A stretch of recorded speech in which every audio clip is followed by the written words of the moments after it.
إلا أنت سبحانك إني كنت من الظالمين لا إله إلا أنت سبحانك إني كنت من الظالمين আসসালামু আলাইকুম সুপ্রিয় দর্শক, ব্যাপক শক্তি নিয়ে এগিয়ে আসছে ঘূর্ণিঝড় শক্তি।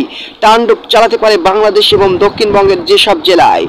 এরই মাঝেই কিন্তু এটি বঙ্গোপসাগরে দেখা মিলছে। এটির ব্যাপক শক্তিধর হয়ে বাংলাদেশ এবং দক্ষিণবঙ্গের একাধিক জেলায় আছড়ে পড়ার সম্ভাবনা দেখা মিলছে।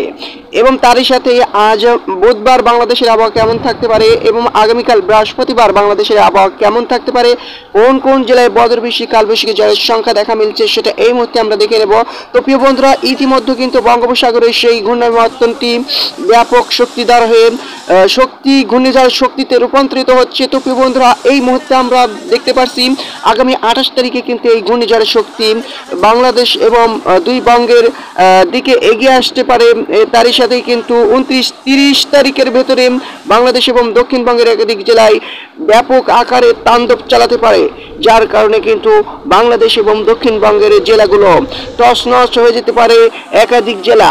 তারই সাথেই কিন্তু লন্ডভন্ড হয়ে বাংলাদেশ এবং দক্ষিণবঙ্গের জেলাসমূহে ব্যাপক আকারে বিধ্বংসী এই ঘূর্ণিঝড়টি আঘাত আনতে পারে।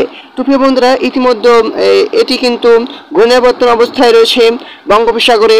তারই মাঝেই কিন্তু আজ বাংলাদেশের আবহাওয়া কেমন থাকতে পারে, কোন কোন জেলায় বজ্রবৃষ্টি কালবৈশাখী ঝড় হতে পারে, সেটা এই মুহূর্তে আমরা দেখে নেব। তো প্রিয় বন্ধুরা, এই মুহূর্তে কিন্তু আংশিক মেঘলা আকাশ রয়েছে গোটা বাংলাদেশে। তারই সাথেই কিন্তু একাধিক জেলায় কিছুক্ষণ বাদেই কিন্তু বজ্রবৃষ্টি কালবৈশাখী ঝড়ের দেখা মিলতে পারে। তো প্রিয় বন্ধুরা, চলুন এই মুহূর্তে আমরা দেখে আসি কোন কোন জেলায় আজ 21 তারিখ বুধবারে বজ্রবৃষ্টি কালবৈশাখী ঝড় হতে পারে। তো প্রিয় বন্ধুরা, এই মুহূর্তে দেখতে পাচ্ছেন মেঘলা আকাশ কিন্তু গোটা বাংলাদেশে ঘোরাফেরা করছে। আংশিক মেঘলা সহ পুরোপুরি মেঘলা আকাশ, যেমন মহেশখালী, টেকনাফ, চট্টগ্রাম, এইদিকে রয়েছে কালাপাড়া, বরিশাল, কুমিল্লা, মেহেরপুর, রাজশাহী, এসব বিভাগের জেলায় কিন্তু আংশিক মেঘলা আকাশ।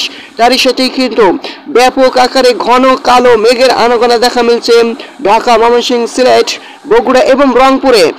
এরই সাথেই কিন্তু আসাম, মেঘালয় এবং শিলিগুড়ি, আলিপুর এবং এদিকে রয়েছে পূর্ণিয়া, এদিকে রয়েছে কলকাতা এবং খড়গপুর, বালেশ্বর, এসব বিভাগের জেলার উপরে কিন্তু মেঘলা আকাশ দেখা মিলছে। তারই সাথে কিন্তু ব্যাপক আকারে ভারী বৃষ্টিপাতের সম্ভাবনা দেখা মিলছে দুপুর থেকে বাংলাদেশের ঢাকা, এদিকে রয়েছে ময়মনসিংহ, সিলেট, এদিকে রয়েছে রাজশাহী, রংপুর, এসব বিভাগের জেলায় কিন্তু মাঝারি থেকে ভারী বৃষ্টির প্রবণতা দেখা যেতে পারে। তারই সাথে কিন্তু সিটিপোটা ধরনের বৃষ্টিপাত এবং সেই সাথে কালো মেঘের আনাগোনা দেখা মিলতে পারে খুলনা, বরিশাল, কালাপাড়া এবং সেই সাথে চট্টগ্রাম, মহেশখালীতে কিন্তু দুপুর গড়াতে বিকাল থেকে বজ্রবৃষ্টি শুরু হয়ে যেতে পারে। তার সাথে কিন্তু আসাম, মেঘালয় এবং এদিকে আলিপুর, শিলিগুড়ি, এসব বিভাগের জেলায় কিন্তু পূর্ণিয়া, এসব বিভাগের জেলায় কিন্তু বজ্রপাত এবং সেই সাথে মাঝারি থেকে ছিটেফোঁটা ধরনের বৃষ্টিপাত এবং কালো মেঘের আনাগোনা দেখা মিলতে পারে। সেই সাথে কিন্তু দুপুর গড়াতেই কিন্তু আজ 21 তারিখে কিন্তু মেহেরপুর, ঢাকা এবং সেই সাথে খুলনা বিভাগের কিছু কিছু জেলাতে এবং বরিশাল, চট্টগ্রাম, কুমিল্লা, সিলেট, ময়মনসিংহ এবং রাজশাহী, এসব বিভাগের জেলায় কিন্তু বিক্ষিপ্তভাবে মাঝারি থেকে মাঝারি ধরনের বৃষ্টিপাত এবং সেই থেকে কালো মেঘের আনাগোনা দেখা মিলতে পারে। তারই মাঝে কিন্তু দুপুর গড়াতে বিকাল দেখলাম, বিকাল থেকে এবারে আমরা দেখে নিতে চাই রাতের ভেতরে কিন্তু খুলনা এবং বরিশাল, চট্টগ্রাম বিভাগের প্রত্যেকটি জেলাতেই কালো মেঘের আনাগোনা, সেই সাথে কিন্তু মাঝারি থেকে মাঝারি ধরনের বৃষ্টিপাত এবং সেই সাথে বজ্রপাত হতে পারে।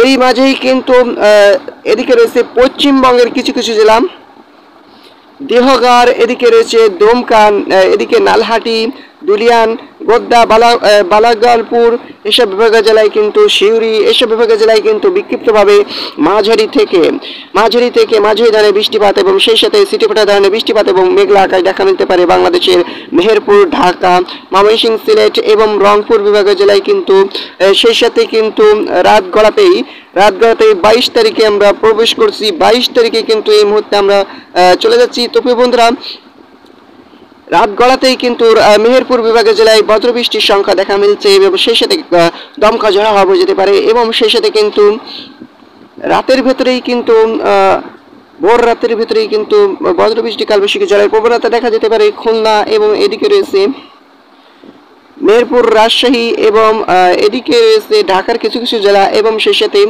বগুড়া এবং পাঁচবিবি, রংপুরের প্রত্যেকটি জেলা এবং ময়মনসিংহ, সিলেট এইসব বিভাগের জেলায় কিন্তু বিক্ষিপ্তভাবে মাঝারি থেকে মাঝারি ধরনের বৃষ্টিপাত এবং দমকা জলোচ্ছ্বাস হয়ে যেতে পারে। এবং ধানবাদ, কলকাতা এইসব বিভাগের জেলায়, সেই সাথে কিন্তু আসাম, মেঘালয়তেও কিন্তু এই বজ্রবৃষ্টি কালবৈশাখী ঝড় দেখা যেতে পারে।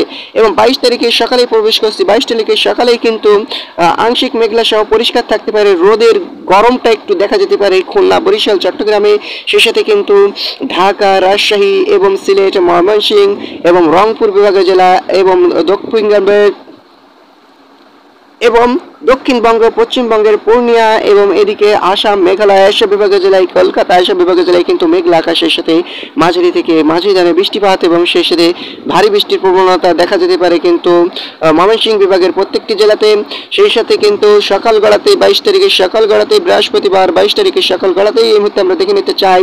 তো প্রিয় বন্ধুরা, রংপুর, সিলেট, রাজশাহী, ঢাকা এবং সেই সাথে রয়েছে চট্টগ্রাম এবং এদিকে কুমিল্লা এসব বিভাগের জেলায় কিন্তু বজ্রবৃষ্টি দেখা যেতে পারে 22 তারিখে সকাল গড়াতে দুপুরের ভেতরে। সেই সাথে কিন্তু দুপুর গড়াতেই বিকালের ভেতরে কিন্তু বাংলাদেশের রংপুর, এদিকে রয়েছে রাজশাহী, ঢাকা, কুমিল্লা এবং খুলনা, বরিশাল, চট্টগ্রাম এসব বিভাগের জেলায় কিন্তু বিক্ষিপ্তভাবে বজ্রবৃষ্টি হতে পারে প্রত্যেকটি জেলাতেই। সে সাথে কিন্তু এদিকে ধানবাদ, পূর্ণিয়া, আসাম, মেঘালয় এসব বিভাগের জেলায়, চট্টগ্রাম এসব বিভাগের জেলায় কিন্তু আংশিক মেঘলা সহ বিক্ষিপ্তভাবে বজ্রবৃষ্টির সম্ভাবনা দেখা মিলছে 22 তারিখের বিকাল থেকে। সেই সাথে কিন্তু বিকাল গড়াতেই কিন্তু রাতের ভেতরে খুলনা এবং বরিশালে বিক্ষিপ্তভাবে মাঝারি থেকে ছিটেফোঁটা ধরনের বৃষ্টিপাত এবং কোথাও কোথাও মাঝারি ধরনের বৃষ্টিপাত হতে পারে এবং সেই সাথে দমকা ঝড় হয়ে যেতে পারে। তার মাঝেই কিন্তু ঘূর্ণিঝড় শক্তি ধেয়ে আসে আগামী 28 তারিখে বাংলাদেশ এবং দক্ষিণবঙ্গের উপকূলে চলে আসতে পারে এই ঘূর্ণিঝড়টি। সেই সাথেই কিন্তু এর তাণ্ডব শুরু হয়ে যেতে পারে আগামী 30 তারিখে কিন্তু গোটা বাংলাদেশ এবং দক্ষিণবঙ্গের একাধিক জেলায় এই ঘূর্ণিঝড়ের শক্তির তাণ্ডব দেখা মিলতে পারে। তো প্রিয় বন্ধুরা, সতর্ক থাকুন দক্ষিণবঙ্গ এবং পশ্চিমবঙ্গের একাধিক জেলায় এটির সম্ভাবনা কিন্তু দেখা মিলছে যেসব জেলায় আছড়ে পড়ার সম্ভাবনা রয়েছে। এদিকে রয়েছে মংলা, এদিকে রয়েছে খুলনার উপর দিয়ে এবং কলকাতা এবং রাজশাহী, এদিকে ঢাকার কিছু কিছু জেলায়, সেই সাথে কিন্তু ময়মনসিংহের উপর দিয়ে এটি অতিবাহিত হওয়ার সম্ভাবনা দেখা মিলছে। তো প্রিয় বন্ধুরা, এই ছিল আজকের মতো আমার লেটেস্ট আবার খবর জানতে আমাদের সাথে থাকুন। ধন্যবাদ। আসসালামু আলাইকুম।